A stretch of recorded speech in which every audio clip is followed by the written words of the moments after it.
Shalom saudara-saudari yang terkasih dalam Tuhan. Renungan hari ini Kamis 4 Agustus 2022 berjudul Injil bagi para suami. Bahan bacaan kita terambil dari Efesus 5 ayat 21. Demikian bunyi firman Tuhan. Dan rendahkanlah dirimu seorang kepada yang lain di dalam takut akan Kristus.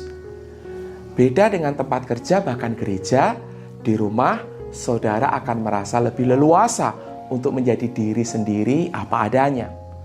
Tidak perlu kosmetik dalam artian literal maupun figuratif, karena toh tidak ada tuntutan untuk tampil dengan standar tertentu. Di rumahlah warna asli saudara nyata terlihat, baik itu sikap, perasaan, dan emosi saudara.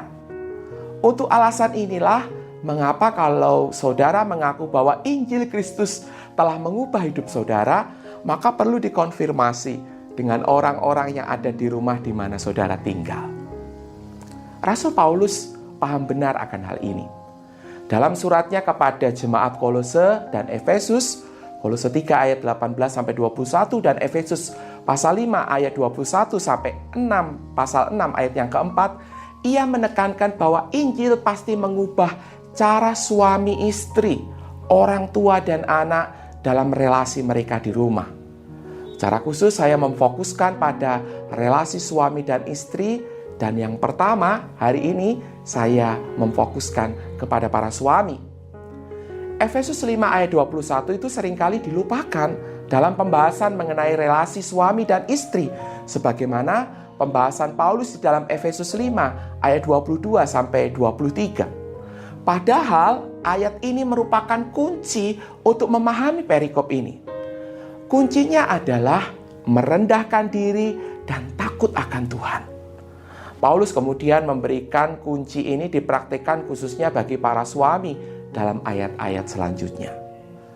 Seperti Kristus, suami mengasihi istrinya dan menyerahkan diri baginya, memimpinnya untuk hidup kudus dan tak bercela, mengasuh dan merawatnya seperti tubuhnya sendiri. Salah satu area yang seringkali dilupakan oleh para suami adalah tanggung jawab untuk menjadi pemimpin rohani. Suami memiliki tanggung jawab utama untuk membawa istri dan anak-anaknya untuk hidup bergaul erat dengan Tuhan dalam firman dan doa.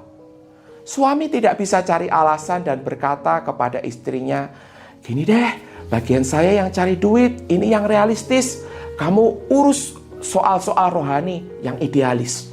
Tidak bisa seperti itu.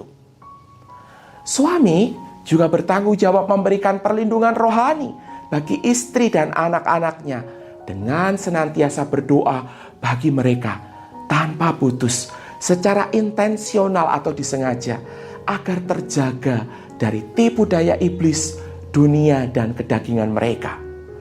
Salah satu bentuk konkretnya adalah suami perlu berinisiatif melakukan rekonsiliasi setiap kali konflik terjadi, baik antara dirinya dengan istri maupun dengan anak-anak.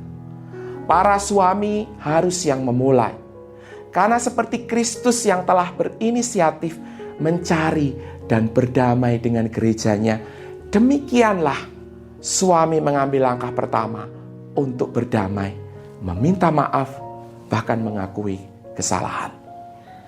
Inilah contoh-contoh praktis bagaimana kehidupan para suami yang telah diperbarui oleh Injil. Pertanyaannya, adakah para suami, para calon suami sudah memperhatikan dan menunjukkan hal ini? Amin. Mari kita berdoa. Tuhan, tolonglah kami para pria-pria supaya kami belajar untuk mengasihi akan istri-istri kami, anggota keluarga kami, sebagaimana Kristus mengasihi akan jemaatnya. Kristus mengasihi kami, manusia yang berdosa ini. Tolonglah supaya kami dapat mempraktikkan kebenaran Injil ini Tuhan, di dalam tugas dan panggilan kami sebagai suami, sebagai ayah, sebagai kepala keluarga, agar melalui hidup kami, nama Tuhan dipermuliakan. Di dalam nama Tuhan Yesus kami berdoa, amin.